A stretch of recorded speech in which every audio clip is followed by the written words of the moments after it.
Okay, so hello everyone. So today we'll basically discuss on trigonometric ratios of some specified angles. Okay, as the name itself suggests, specified angles. So for some specific angles, we will find out the value of trigonometric ratios. Etia Ohomiyat kobole gole etia kisuman enukwa angles ase, kisuman specific angles ot ki hobo ami mane trigonometric ratio kita apply korim. ঠিক আছে apply কৰাৰ পিছত তাৰ ভ্যালুটো কিমান উলিয়াব সেই ভ্যালুটো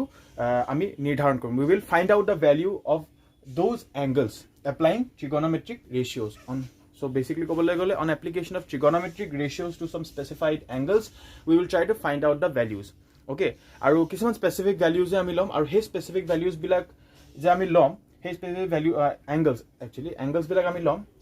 tar kisuman derivations আছে যে এটা আমি সাপোজ एग्जांपल টা ললো 30 ডিগ্ৰী আমি ললো okay tan এটা যদি হে 30 ডিগ্ৰী আমি যদি tan 30 degree tan of 30 degree law মানে কি angle এটাত আমি trigonometric ratio টা apply কৰিছো so ইয়াৰ ভ্যালুটো কি 1/√3 আহে okay কিন্তু কেনেকৈ আহিলে 1/√3 কেনেকৈ আহিলে ইয়াৰ ডেৰিভেশন আছে যিবিলাক ডেৰিভেশন তোমালোকৰ এক্সামিনেশন পইণ্ট অফ ভিউ পৰা ইমান এটাও ইম্পৰ্টেন্ট নহয় কিন্তু আহি যাব পাৰে যিহেতু এনসিআৰটি আছে গতিকে আহি যাব পাৰে সেই কাৰণে যদি পিছত সময় হয় তেতিয়া মই ডেৰিভেশন দেখাই দিম okay so এটা আমি টেবল এখন বনাম আৰু সেই টেবলত আমি হে গুটেখিনি ভ্যালু লিখিম সেই টেবলখন যদি তোমালোকে মনত ৰাখা গুটে টেবলখন মনত ৰাখিব নালাগে মই কিছুমান স্পেসিফিক বস্তু কম যিখিনি বস্তু তোমালোকে মনত ৰাখিলে হৈ যাব ওকে আৰু হে এংগলস খিনি আমি এপ্লাই কৰিম হে ভ্যালুজ খিনি আমি সামস বিলাক সলভ কৰোতে এপ্লাই কৰিম ওকে সো এটা টেবলখন বনাও হা ঠিক আছে এতিয়া ওকে 1 2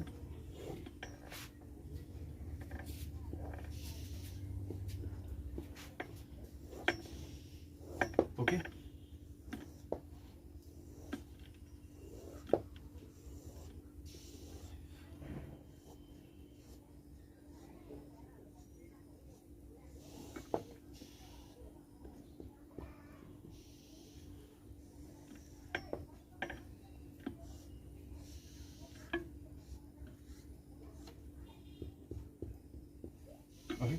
so এটা তোমালোকে সোয়া প্ৰথম হল আমি এফালে অ্যাঙ্গেলস খিনি লিখিম ওকে কোনকিটা অ্যাঙ্গেলসৰ কাৰণে আমি উলিয়াম হে অ্যাঙ্গেলস কিটা ইয়াত স্পেসিফাই আমি কৰিম প্ৰথমতে আমি 0 ডিগ্ৰী কাৰণে উলিয়াম 30 ডিগ্ৰী কাৰণে উলিয়াম 45 ডিগ্ৰী কাৰণে উলিয়াম 60 ডিগ্ৰী কাৰণে উলিয়াম আৰু 90 ডিগ্ৰী কাৰণে উলিয়াম এইকিটা কিছুমান স্পেসিফিক ভ্যালুজ আৰু এই স্পেসিফিক ভ্যালুজ কিটা বহুত ইম্পৰ্টেন্ট কাৰণ ই মানে হোল নাম্বাৰ ভ্যালু দিয়ে হোল নাম্বাৰ বুলি ক'লে মানে সাপোজ হোল নাম্বাৰ দিয়ে বা ন্যাচাৰাল নাম্বাৰ দিয়ে বা হয়তো তোমাৰ মানে real number ta diya as a value real number ta diya real number mane ki it can either be whole number natural number integer in fact rational number irrational number okay so e eta real number diya okay he karone ami ulia kintu kisuman khetrot ki hoy terminating decimal fraction ahi jaba terminating decimal number ahi jay so hebilak value mane ulia to সহজ নহয় মানে okay so ami eta value kita ulia ha ঠিক আছে এতিয়া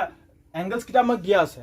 angle kita আমি কি apply কৰিম trigonometric ratio apply কৰিম এতিয়া trigonometric ratio to কেটা আছে ছটা আছে sin cos tan cot sec cosec এতিয়া প্ৰত্যেকটো trigonometric ratio to আমি এপ্লাই কৰিব লাগিব নহয় জানা সো ঠিক আছে প্ৰত্যেকটো আমি এপ্লাই কৰিম এতিয়া প্ৰথমে দেখি sin cos tan cot sec আৰু কি cosec সো গোটেইটা trigonometric ratio to আমি কি প্ৰথমে 0 ডিগ্ৰী লম তো sin 0 ডিগ্ৰী তোমাৰ কি হয় ভ্যালু 0 ওকে sin 30 ডিগ্ৰী কি হয় 1/2 sin 45 degree की हो 1/√2 sin 60 degree की हो √3/2 और sin 90 degree की हो 1 তোমালোকে জাস্ট এই sin ভ্যালুটো মনত ৰাখি দিয়া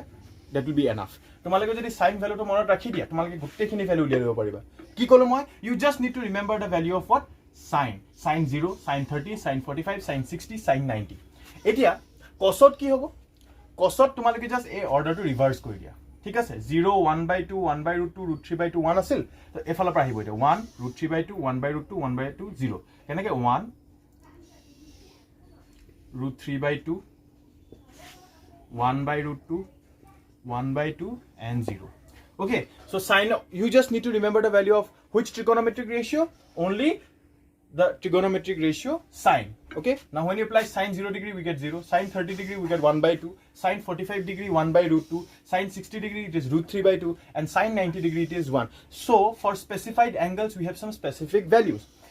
in case of cos what you do is you reverse the order 0 1 by 0 পৰা ষ্টাৰ্ট হৈছিল তাৰপিছত 1/2 আহিলে 1/√2 আহিলে √3/2 আহিলে 1 আহিল সো cosৰ ক্ষেত্ৰত কি হ'ব অৰ্ডাৰটো ৰিভাৰ্স হ'ব cosৰ ক্ষেত্ৰত কি cos 0 মানে কি 1 cos 30 ডিগ্ৰী কি √3/2 cos 45 ডিগ্ৰী কি 1/√2 cos 60 ডিগ্ৰী কি 1/2 cos 90 ডিগ্ৰী 0 সাপোজ তোমাৰ অংক এটা দিলে যে find da value of cos 60 degree so তোমালোকে টেবুলখন মনত পেলাবা ওকে 1/2 আছে ঠিক আছে cos 60 ডিগ্ৰী 1/2 তেনেকুৱা কোৱেশ্চন আহিব পাৰে okay so this is important next এটা sin cos আমি পালো এটা tan ৰ কাৰণে মই এটা ফৰ্মুলা কৈছিলো যে tan of any angle x suppose tan of any angle is equal to sin of the angle divided by cos of the angle ঠিক আছে এটা আমি sin আৰু cos ৰ ভ্যালুটো জানো sin 0 জানো cos 0 জানো সো tan 0 কিমান হ'ব sin 0 by cos 0 tan 0 কি হ'ব sin 0 by cos 0 sin 0 কিমান sin 0 হ'ব তোমাৰ 0 cos 0 কিমান so 0 by 1 কিমান 0 so tan 0 is 0 so tan 30 কিমান হ'ব tan 30 is sin 30 by cos 30 sin 30 কিমান sin 30 আমাক দিয়া আছে 1/2 cos 30 কিমান দিয়া আছে √3/2 so 2 আৰু 2 cancel কিমান থাকিলে 1/√3 so tan 30 is 1/√3 তো তেনেকৈ তোমালোকে যদি ডিভাইড কৰি গৈ থাকে তোমালোকে ভ্যালু বিলাক পাই গৈ থাকিবা মানে this is what এতিয়া tan 90 কি হ'ব tan 90 হ'ব তোমাৰ 1/0 so তোমালোকে কেতিয়া 1 ক কেতিয়াবা 0 ডিভাইড কৰিব পাৰিবা জানো you can never divide 1 using 0 0 ক তোমালোকে 1 ক ডিভাইড 0 ক তোমালোকে 1 এ ডিভাইড কৰিব পাৰিবা কেনেকৈ 1 into 0 is কিমান 0 ওকে কিন্তু 0 ক 1 ক তোমালোকে 0 এ ডিভাইড কৰি 0 কিমান টাইমছ 1 হয় 0 কিমান টাইমছ 1 0 0 টাইমছ তো 0 হ'ব হয় নহয় so you cannot divide 1 using 0 okay so this will be what not defined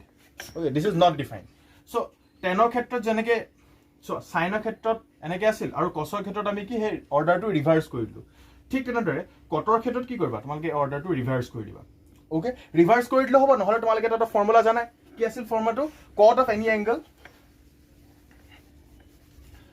of any angle is equal to sin of the angle divided by sin angle নহয় কি আছিল cos of the angle divided by sin of the angle so cos of any angle কিমান প্ৰথমটো যদি চাও cot 0 উলিয়াব লাগে so cot 0 কি cos 0 by sin 0 so 1/0 1/0 কি হ'ব not defined হেটো not defined ৰিভাৰ্স কৰি দিলে হয় অৰ্ডাৰটো ঠিক আছে এটো ৰিভাৰ্স কৰি দিলে বুলি কেলে কৈছো ইয়াত not defined আছে এটা not defined ইয়াত আহি গৈছে মানে কি অৰ্ডাৰটো আমি ৰিভাৰ্স কৰি দিছো what we are doing is we are reversing the order similarly cot 30 কি হ'ব cos 30 by sin 30 so what is cos 30 cos 30 is √3/2 1/2 so √3/2 আৰু 1/2 2 আৰু 2 cancel কল কিমান থাকিলে √3 আকৌ √3 টো ইয়াত হৈছে মানে কি অৰ্ডাৰটো ৰিভাৰ্স হৈছে সিমিলাৰ তোমালকে বাকি কিটা ডিভাইড কৰি চাবা ভ্যালু কিটা পাই যাবা এটা sec কি আছিল sec of any angle is equal to কি 1/cos of any angle আমি পাইছিলো ৰেচিপ্ৰকেল কৰি দিলে হয় cos ৰ ভ্যালুটো এটা cos কি আছে sec 0 is equal to 1/cos 0 হ'ব so 1/cos 0 ভ্যালু কি 1 so 1/1 is 1 হল সিমিলারলি এটা ভ্যালু রেসিপ্রোকাল কৰিলে √3/2 কি হ'ব 2/√3 হ'ব 1/2 কি হ'ব √2 হ'ব 1/2 হ'ব 2 হ'ব so 0 আছিল so 0 আছিল হয় না তো 1/0 হ'ব 1/0 ইজ হ'ব কি হ'ব not defined হৈ যাব okay so 1/0 is what not defined similarly cosec কি আছিল 1/sin x মানে কি sin ৰ ভ্যালুটো ৰিভাৰ্স কৰি দিলে হল 0 1/0 which is not defined again 1/2 2 1/√2 √2 √3/2 2/√3 and 1/1 is 1 okay so তোমালোকে কি মনত ৰাখিব লাগে just sin ৰ ভ্যালু কিটা মনত ৰাখিলে হল using the value of sin you can easily find out the value of cos tan cot sec and cosec okay so it's very easy মই এতিয়া অলপ সোনকালে কৰি আছো কাৰণ মানে মোৰ সময়টো মিলাবলৈ অলপ দিগদাৰ হৈ গৈছে okay এই এডমিশন কামত লাগি আছো যে so I'm finding it difficult to manage and still I will complete the course okay so এতিয়া আমি এটা কোৱেশ্চন কৰিম okay মই কোৱেশ্চনটো লিখি লম বাৰু এক সেকেন্ড okay so এটা তোমালোকে চোৱা in triangle ABC right angle at B বুলি দিয়া আছে okay so আমাক এটা ট্ৰায়াঙ্গল দিয়া আছে কি ABC okay ABC যত angle B equal to 90 degree মানে right angle মানে কি 90 degree দিয়া আছে আৰু AB equal to কি 5 cm দিয়া আছে so this distance কি is 5 cm and angle ACB equal to 30 degree so this equal to 30 degree Determine the lengths of the sides BC and AC. So আমাক A side উলিয়াব লাগে আৰু A side উলিয়াব লাগে okay আমি নাজানো এটা তোমালে কি আমাক 30 ডিগ্ৰী দিয়া আছে সো এংগল C তোমালে কি sin angle টো পুট কৰি দিয়া ঠিক আছে so sin angle C equal to কি হ'ব AB upon AC side opposite to angle divided by side adjacent to angle so AB upon AC sin angle C কিমান angle C মানে 30 degree AB কি AB মানে 5 cm AC আমাক দিয়া নাই so AC হিসাবে দেখি দিয়া so sin 30 we have known the value of sin just a few moments back I have told you in the table I have shown you how sin 30 we have got so this will be 1 by 2 5 cm upon AC okay so determine the length of amar ako etu side level lage na question to rub kori it's no more of use now okay A so 1 by 2 5 cm by AC so eta ki kora cross multiply kori dia 1 into AC 5 cm into 2 so 1 into AC mane ki AC which is equal to 5 into 2 10 cm so AC value ami ki paro 10 cm etu 5 cm amag eta ki lage BC lage okay এটা আমাক কি লাগে BC লাগে এটা তোমালকে সোয়া এটা BC লাগে so তোমালকে either A side to or A side to লব পারা যত মানে যেটো ট্রিগোনোমেট্রিক রেশিও তোমার A সাইড টু ইউজ হয় বা A to or A to side লব পারা যেনেকে সোয়া তোমালকে যদি tan 30 লোৱা tan অ্যাঙ্গেল যদি লোৱা tan কি হয় tan হয় side opposite to the angle divided by side adjacent to the angle নহলে তোমালে কি কৰিব পাৰা এনেকে লব পাৰা sin নহয় সাপোজ এই লব পাৰা এটো কট লব পাৰা আৰু এটো লব পাৰা নহলে খেই লব পাৰা এই cos of 30 ললে কি হ'ব cos of any angle formula কি side adjacent to the angle divided by hypotenuse okay so এটা আমি কি কৰিম suppose tan লো tan to easy হয় tan 30 degree equal to কি side opposite to angle 5 cm by কি BC so tan 30 value আমি পাইছিলো কি 1/√3 equal to 5 cm by BC so BC equal to মানে cross multiply কৰি দিছো 5 into √3 cm which is equal to 5√3 cm okay so this is done so example 6 to me কৰি ললো okay example 6 to me কৰিলো now আমি example 7 to নকৰো almost same হয় তোমালে ঘৰ ট্ৰাই কৰবা যদি নোৱাৰা কমেন্ট সেকশনত কবা হেতু নেক্সট ক্লাছত ডিসকাস কৰি লম নেক্সট এটা আমি एग्जांपल 8 to যাম which is a very important question কি দিয়া আছে if sin of a minus b মই বুকখন চাই লম মানে কোৱেশ্চন পাহৰি গৈছো sin of a minus b equal to 1/2 and cos of a plus b is equal to 1/2 okay and the value of a plus b মানে a plus b এটা angle হয় কাৰণ cosৰ ভিতৰত সদায় এটা এংগল থাকিব so a plus b এংগলটো কি হয় 90 ডিগ্ৰী কে হৰু নহলে equal either it is less than or equal to 90 degree or কিন্তু or নহয় কিন্তু হি 0 degree কে কিন্তু ডাঙৰ okay so it can be either less than or equal to 90 degree but it has to be greater than 0 degree okay next কৈছে কি আৰু যেটো angle a হেতু এংগল b কে ডাঙৰ so find a and b বুলি কৈছে okay so we have to find the value of কি a and b ঠিক আছে এটো আমি proceed কৰিম এতিয়া তো আমি কি দিয়া আছে sin of a minus b is equal to 1/2 ঠিক আছে sin of a minus b is equal to 1/2 আৰু কি দিয়া আছে cos of a plus b is equal to 1/2 so cos of a plus b is equal to 1/2 so এটা তোমালকে এটা কথা চোৱা আমি sin ৰ ভ্যালু 1/2 কিতিয়া পাও sin 30 equal to 1/2 পাও আমি এফালে তোমালকে চোৱা sin 30 is equal to আমি কি পাও 1/2 পাও okay আৰু cos of a plus b equal to 1/2 কিতিয়া পাও cos 60 হলে আমি 1/2 পাও 60 ডিগ্ৰী দে cos 60 ডিগ্ৰী হলে আমি কি পাও 1/2 পাও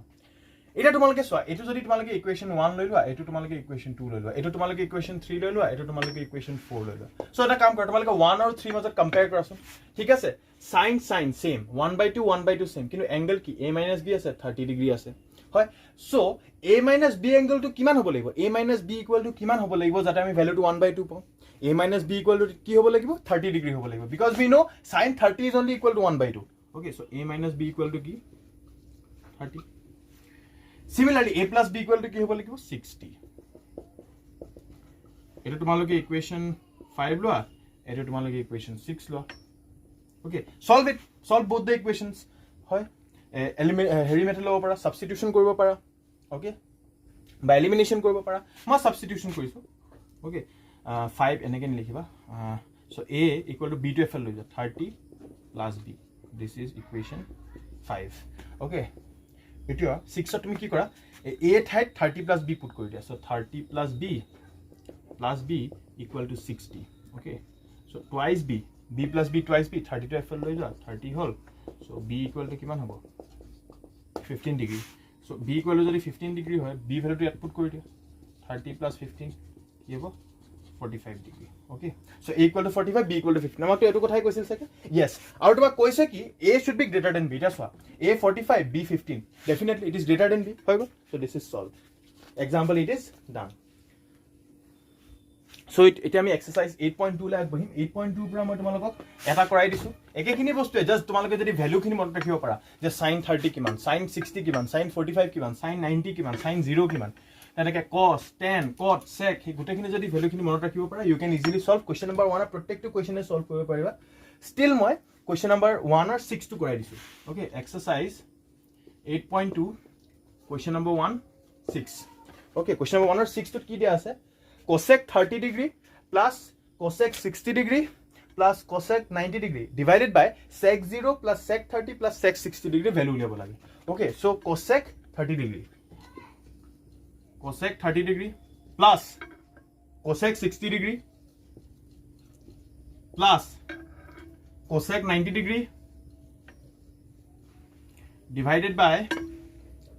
sec 0 sec 30 sec 60 sec 0 degree sec 30 degree plus sec 60 degree okay so cosec 30 degree value কি আছিল তোমালোকে সকলো মনত ৰাখিবা sin 30 reciprocal cosec 30 sin 30 আমি জানো 1/2 so 1/2 reciprocal কি 2 so cosec 30 value কি 2 হ'ব plus cosec 30 is reciprocal of sin 60 value কি আছিল √3/2 so cosec 60 value কি হ'ব 2/3 so 2/3 plus cosec 90 sin 90 value কি আছিল sin 90 value আছিল তোমাৰ কি 1 so cosec 90 value 1 হ'ব কাৰণ কিয় 1 আৰু ইটো হ'ব 1 মানে এনে sin 90 কি 1 মানে কি 1 ৰ তলত আকৌ 1 এটা থাকিব লাগিব যদি 1 ৰ তলত 0 থাকে তেতিয়া তো নট ডিফাইন্ড হৈ যাব ন so 1 ৰ তলত 1 এটা আছে সিমিলাৰলি 1 ৰ তলত 1 এটা যদি আমি